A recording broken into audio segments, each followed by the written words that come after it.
السلام علیکم۔ عید سے پہلے ہر کوئی موٹا شخص چٹکی بجا کر دبلا پتلا ہو جائے گا۔ خالی پیٹ ادرک کھانے سے پیٹ نہیں نکلتا ہے۔ سمندری نمک چاٹنے سے وزن میں کمی آتی ہے۔ گرم تاثیر والی غذائیں کم کھانی چاہیے جبکہ ٹھنڈی تاثیر والی غذائیں زیادہ کھانی چاہیے۔ کھڑے ہو کر کپڑے پہننے سے سستی پڑ جاتی ہے۔ انگور کو نمک کے ساتھ کھائیں، پیٹ کا کینسر نہیں ہوگا۔ شہد اور دہی ملا کر نہار منہ کھانے سے 80 سال میں بھی 15 سال جیسی طاقت رہے گی۔ جامن کھانے سے معدے کی جلن ختم ہو جاتی ہے، اور اگر آپ نے ابھی تک ہمارے چینل کو سبسکرائب نہیں کیا تو ہمارے چینل کو سبسکرائب کریں اور ساتھ دیے گئے بیل آئیکن کو ضرور دبائیں۔ باجرے کی روٹی کھانے سے جوانی واپس لوٹ کر آ جاتی ہے۔ لہسن کا رس پیٹ پر مالش کرنے سے بڑھا ہوا پیٹ کم ہو جاتا ہے۔ کھیرے کا رس نکال کر چقندر کے رس میں مکس کر کے رکھ لیں۔ روزانہ صبح نہار منہ پی لیا کریں، ایک ہفتے میں دبلے پتلے ہو جائیں گے۔ مسوڑھے سوج گئے ہوں تو نیم گرم پانی میں نمک ڈال کر کلیاں کریں۔ چنے کی دال میں سونف کو ملا کر کھانے سے انسان ہمیشہ جوان رہتا ہے۔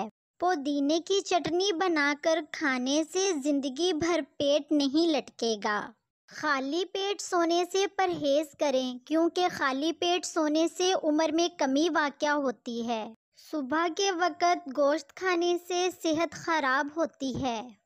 لہسن کا پانی پینے سے ماہواری کی تکلیف نہیں ہوتی ہے۔ ہر وقت پیشاب آئے تو ہرڑ کا مربع کھا لیں۔ کھڑے ہو کر پیشاب کرنے سے دماغ کمزور ہوتا ہے۔ بانجھ پن کی عورتیں زیادہ سے زیادہ گوشت کھائیں، انشاءاللہ جلد حمل ٹھہر جائے گا۔ سونف کھانے سے نظر تیز ہوتی ہے۔ مغرب کے بعد جھاڑو دینے سے گھر میں مصیبت آتی ہے اور رزق میں کمی واقع ہوتی ہے۔ خربوزہ ہمیشہ کھانے کے 1 گھنٹے بعد استعمال کرنا چاہیے۔ کچا شلجم کھانے سے ہاضمہ درست رہتا ہے۔ زیرہ پیس کر شہد میں ملا کر چاٹنے سے وزن میں کمی آتی ہے۔ نیم گرم پانی میں لیموں اور شہد مکس کر کے نہار منہ پینے سے وزن میں کمی واقع ہوتی ہے۔ زیادہ ٹھنڈا پانی پینے سے پیٹ میں کیڑے پیدا ہوتے ہیں۔ ادرک والا پانی پی کر سونے سے خون گاڑھا نہیں ہوتا ہے۔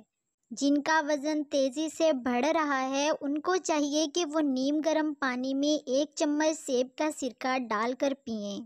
اگر آپ بالوں کی خشکی ختم کرنا چاہتے ہیں تو شیمپو میں نمک مکس کر کے بالوں میں لگائیں۔ ہڈیوں کو مضبوط بنانا چاہتے ہیں تو بھیڑ کی چربی میں کھانا پکا کر کھائیں۔ ڈپریشن اور تناؤ کا شکار رہنے سے بال سفید ہونے کا عمل بڑھ جاتا ہے۔ ناریل کا تیل لگانے سے انگلیوں کی جلد پھٹنا بند ہو جاتی ہے۔ کھیرے کا جوس دن میں 2-3 مرتبہ پئیں، اس سے وزن میں کمی آئے گی اور جلد بھی تر و تازہ رہے گی۔ Thanks for watching.